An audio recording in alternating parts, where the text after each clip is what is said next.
Hi. Good evening, everybody, and welcome to the talk. And yeah, I'm still really nervous because I'm the first speaker here. yeah. Thank you for that. Yeah. So, firstly, I would like to express my great gratitude to Isnesta for this year's supporting. I met so many amazing artists and editors and art directors there, and I'm also very grateful this inclusive community where we can share our experience. Maybe there's some hidden truths behind the thing, and also I have long time struggling with imposter syndrome, but I'm trying my best to do the talk, and here I am. Yeah, thank you. Thank you for supporting. Yeah, so I'm going to do a brief introduction of myself for maybe those people who doesn't know me. So my name is Vanilla Chi. I was born in Shenzhen, China, and I studied illustration in School of Visual Art, New York, and this is our theater in my BFA. And I'm currently pursuing my MFA degree in graphic design at Yale School of Art. So over the past few years, I have this honor of working with various publication and newspapers, such as New York Times, The New Yorker, Bloomberg, etc. I'm also creating illustration for brands and campaigns. So in addition to my professional work in illustration, I also engage in self-publishing, writing, and ceramic. I also founded a monthly podcast to talk about the creative phenomenon in the contemporary context. So I consider myself now as a multidisciplinary art practitioner. So as an illustrator, I was often asked by people in the interview that where you get your personal style from and where's your inspiration from. So I found this question is very difficult to answer in a few simple sentences. So when I first recognized this issue of style, I thought, what is my personal language? What's my visual vocabulary? And what's my preference? And what kind of concept do I want to dive into? So I'm like a baby going to learn to talk. First, I need to learn how to pronounce, then the words form sentences, then the sentences are organized into essay. So that's the process. So I think it will be best to take a look at some shifts I've made in my illustration process over the past few years and how I come to understand the relationship between my personal style and also my experience during this process. So like my illustration journey began with comic and graphic novels. I love this very linear, continuous storytelling. I also love the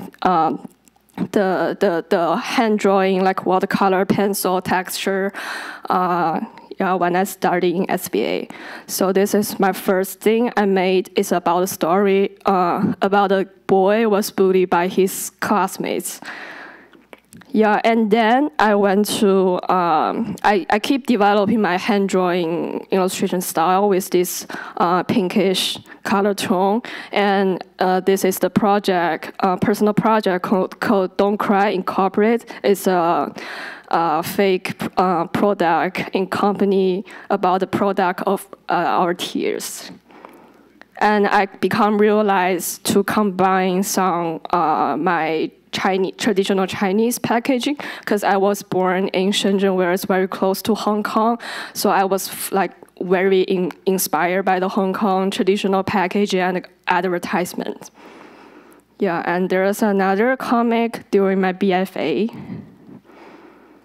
And this is some poster I did. And when in 2020, I went to my junior year, I created this long format illustration based on the novel, The Adventure of Pinocchio.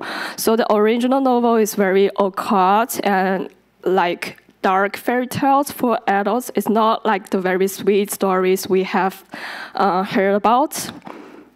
And in this format, I developed my hand drawing with some like watercolor texture, acrylic painting, and also with some digital touching. that's my thesis. I keep doing this comic storytelling style on that. Yeah, so like after thesis, I'm get a little bit tired of hand drawing. I designed, during that time, it was like quarantine and our school, the studio shut down. So I have to stay at home. Like the only thing I have to in front of is my computer. So I want to shift my workflow to the digital drawing.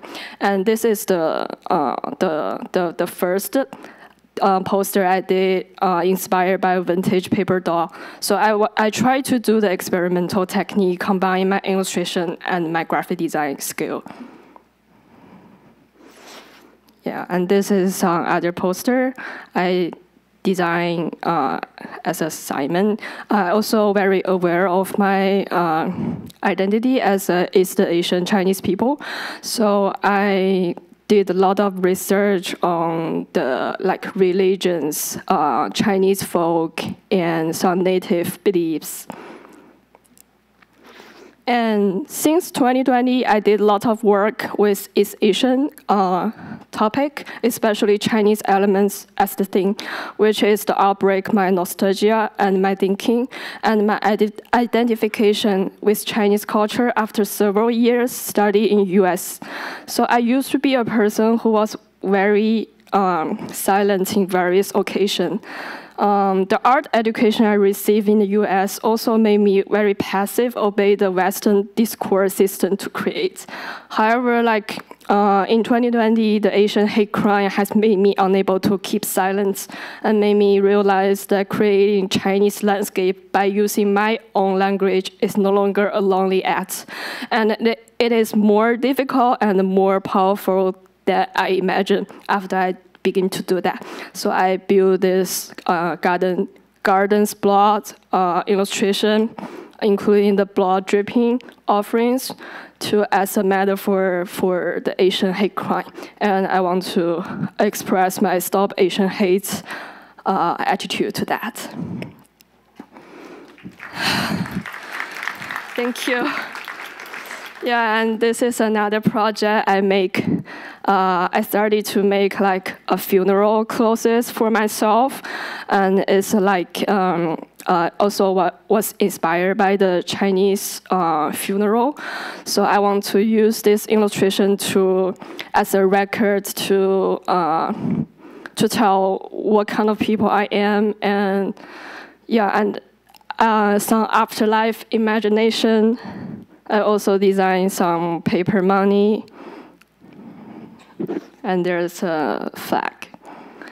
So very luckily, back in 2021, Ginny Ong, the previous editor of It's Nasdaq, came to me and invited me to create a poster in reacting to the Asian hate activities. So I created this free-to-download poster in support of the Asian community during the COVID period. It's a visual statement response to the rising incidence of racism targeting the Asian community, particularly during the challenging period of the COVID-19 pandemic. So the poster served as a symbolic call to action, aiming to flourish awareness and unite voices against discrimination. And I used this approach called object-based narrative. I interviewed some of my friends and people, Asian people around me about the implicit discrimination. Because some of the racism is not that obvious. It's very very minor, and you maybe didn't notice that. So in this illustration, the puppets is a metaphor for the modern Asians, and the face reading is the appearance discrimination of Asian. And the hot pot and the panda is the discrimination of Chinese food culture bias surrounding the food preferences. And there's some broken instruments is the expectation to be silent, particularly women, to remain silent or submissive. Oh, sorry. And this is injured magpie and the funeral altar. It depicts the harsh reality of violence against Asians. lastly is the lanterns and lucky balls. It express my blessing for the Asian community. And the final work is published on the creative platform. It's Nasdaq and open to free to download and encourage widespread distribution and engagement. So after graduation, I was very lucky to work with different brand and publication. And this is my first commission is for Olympic and Coca-Cola. So I was commissioned to create a flag to reflect their spirits. So I choose fish, swallows, and butterflies as the main imagery. And they're composed together to show the beautiful wish that we can respect each other no matter what our status is. So I also choose the lily flowers, which is the language of beautiful trust and respect. This is another commission for Remova, Chinese Valentine's Day sticker set. And the 5 stickers express the love between pets, family, friends, nature, and beyond. And my first publishing commission comes from the New York Times. I did a book review cover for them. It's about the flipping the scripts. Also, there's another editorial illustration I did for the Japanese magazine about coffee. I also collaborated with some independent magazines like Mode. And so this is one of my favorite series. So I work with an architect to do the illustration for his academic field researches. And this is for Wild. And this is for the we transfer by we present. This is for we present by we transfer. And the article talks about how Gen Z is breaking free of 9-to-5, the workflow, and also talks about the creative burnout, working at home, and new media trend, etc. Yeah, I found this article is very interesting because here's what I'm going to talk about next. So, yeah, so as the article mentioned, and as my illustration career stepped into the freelance stage, and I in order to apply for a legal work visa in the US, I have to take on so many commissions, not only exhaustion, but also in terms of losing the sense of fulfillment that comes from completing the work. Also, freelancing, work in home can be very lonely and frustrating. So I often see other creative people on the social media complaining that they're always doing repetitive work, receive unequal pay, and don't know the meaning of their work and why they work overtime, etc. So in response to deal with this dilemma, I decided to broaden my media. So I co-founded the Pearl Slack Studio with my other 3 friends, and we do self-publishing things, artist book, and magazines. So I become more involved in the graphic design in the process. But basically, I'm just teaching myself typography and layout with the help of YouTube and my friends. Yeah, but so far we have successfully published more than 10 books, including 5 issues of magazine, and here's the catalog. I also engage in bookmaking, and there's the bookmaking kit I designed for those beginners who want to make small zines and books. So also by designing studio posters for each the book fairs I attend, I keep exploring the visual experimentation and typography in different ways. So I want the studio poster to be very experimental, but at the same time have some sequence inside. This is the book fair. Yeah, so I like maximalism. I like the tricky balance between the organized chaos and the visual noise. So, but for me, maximalism is, in my case, it's not just simply decorative or stuffing things inside. It's rather a diverse, dynamic, it's like a maze way of communication. And a large part of the work in the studio is production of Raging magazine. So Raging is a bilingual independent art magazine published by Pearl's Luck Studio, and each issue we have a theme and invited 8 artists in different media to talk about it.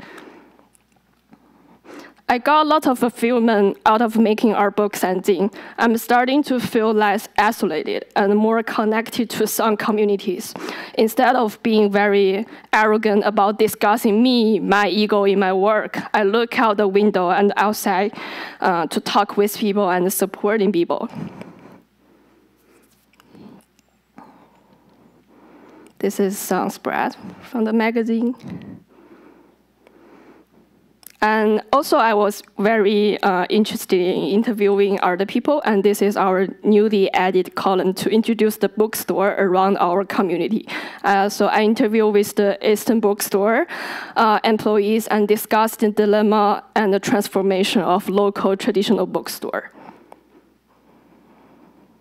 I keep doing comic and bookmaking.